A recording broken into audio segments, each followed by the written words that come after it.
Ils ont disparu il y a 45 millions d'années, mais leurs doubles sont de retour à la foire de Grenoble. Une douzaine de dinosaures animatronics s'installent à Alpexpo jusqu'au 11 novembre.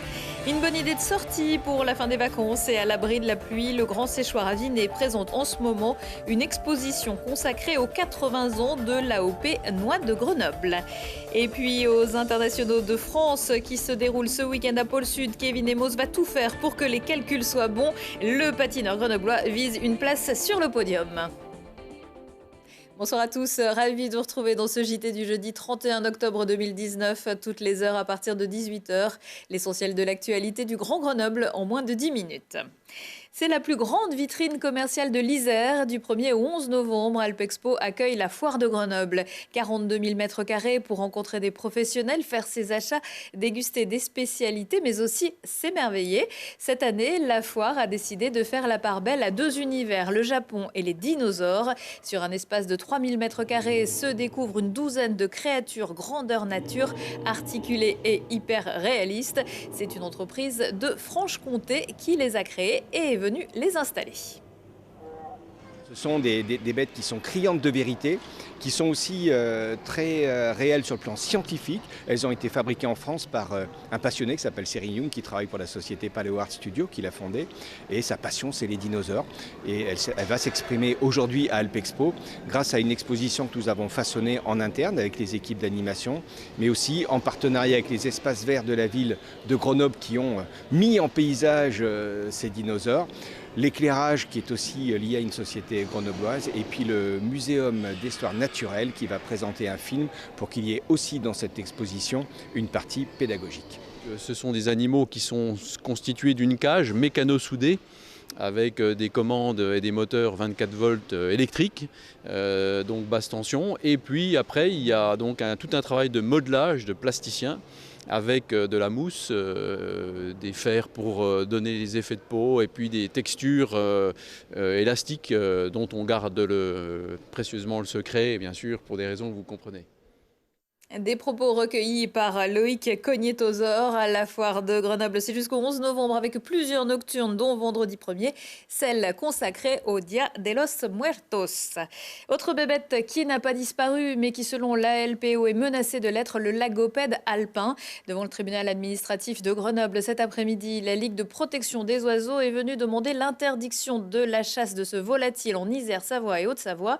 Également appelé perdrix des neiges, le lagopède alpin est très sensible au réchauffement climatique et se voit contraint d'abandonner des territoires pour gagner en altitude. Il figure sur les listes rouges de l'Union internationale de conservation de la nature. Nous avons des données qui sont fournies par des organismes scientifiques, par des établissements publics. Nous avons les travaux des chasseurs.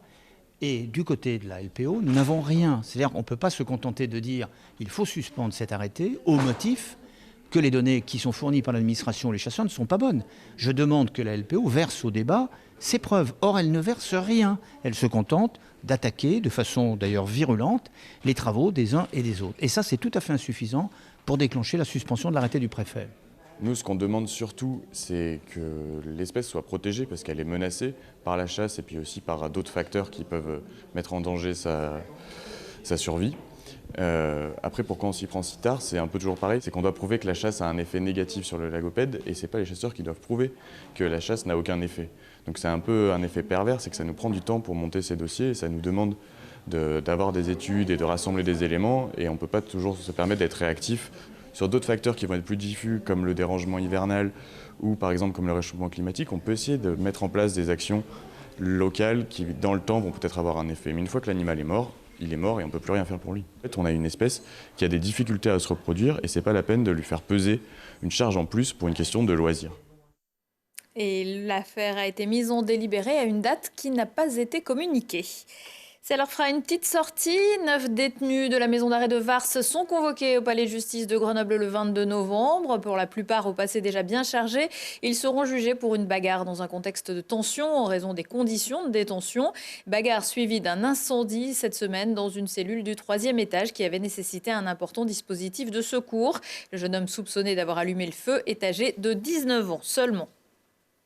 C'est le fruit d'automne par excellence. La noix de Grenoble, tellement renommée qu'au Québec, le terme noix de Grenoble désigne le fruit du noyer sans tenir compte de son origine. Elle méritait bien alors un lieu qui lui soit consacré. Implanté au milieu d'un champ de noyer, le Grand Séchoir à Vinay accueille chaque année entre 14 000 à 15 000 visiteurs autour d'expositions, de rencontres et de pauses gourmandes auxquelles Laurie Baillet n'a pas pu résister. C'est ici, au cœur de cette ancienne ferme restaurée et réhabilitée, que se trouve un musée consacré à l'histoire de la noix de Grenoble. Le Grand Séchoir de Vinay fait partie du patrimoine architectural propre au territoire rhône-alpin. Un bâtiment ancien qui abrite les secrets du premier fruit au monde, ayant reçu en 1938 une appellation d'origine contrôlée. La noix de Grenoble a toujours été présente sur le territoire. Alors la noix, elle pousse ici depuis très longtemps. La preuve dans le musée, nous avons une noix fossilisée qui date de 8 millions d'années. Et puis quand on remonte le temps, eh bien, on se rend compte qu'à l'époque gallo-romaine, les Romains cultivaient la noix et avaient fait venir ici des variétés du Moyen-Orient. Et il a fallu chez nous attendre la fin du 19e siècle pour que la nuciculture prenne l'essor qu'on lui connaît aujourd'hui. À la fin du 19e siècle, l'effondrement des cultures de vignes et de mûriers favorise la constitution de noyeries. Le marché se développe et se tourne vers l'export, et notamment vers les États-Unis, qui rendent indispensable la définition d'un standard de qualité. Il arrive qu'il y ait des noix qui soient plus petites et qui ne rentrent pas dans l'appellation. Oui, parce que cette appellation, elle porte sur la noix avec un calibre supérieur à 28 mm. Et ces petites noix vont être mondées, donc cassées. On va en extraire les cerneaux, et ces cerneaux vont être utilisés pour la fabrication de l'huile de noix, pour la fabrication de pâtisseries, de gâteaux. Elles vont être vendues aux pâtissiers. Et puis les coquilles, bien sûr, on ne les jette pas. Autrefois, on s'en servait comme isolant. Aujourd'hui, les coquilles de noix, elles sont aussi utilisées, elles sont broyées, réduites en poudre, et elles sont projetées sur les réacteurs des avions pour nettoyer en fait les avions. La zone de production de la noix de Grenoble s'étend sur 259 communes, dont 183 en Isère. Le Grand Séchoir, c'est aussi un espace pour les enfants. La cabane à histoire, capitale de la noix. La commune de Vinay accueillera le championnat du monde des casseurs de noix les 23 et 24 novembre.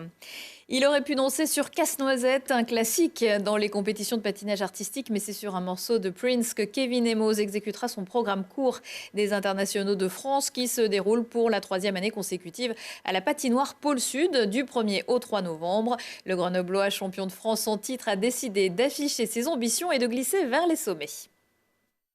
Maintenant, mon but, c'est vraiment d'aller les toucher, là, de les approcher le plus possible et peut-être de détrôner certaines personnes. Donc, je sais que maintenant, je suis plus très loin. Il me reste beaucoup de travail techniquement et artistiquement. C'est vraiment du développement encore, chercher de nouvelles choses, créer de nouvelles choses. Donc.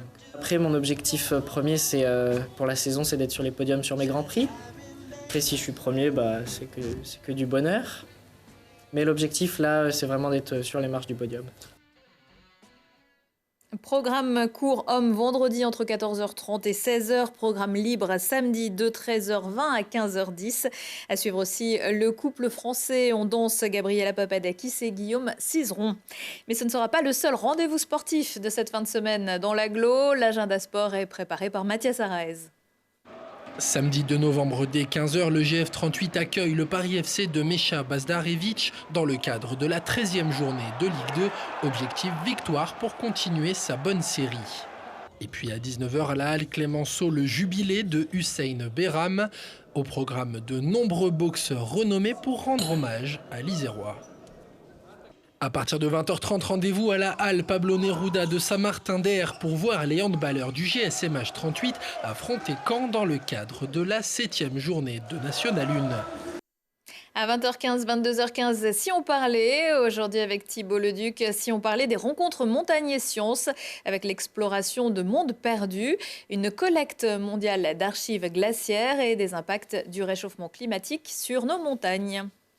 Prochain rendez-vous avec l'actu dans 1 heure et en replay sur télégrenoble.net. Excellente soirée à tous.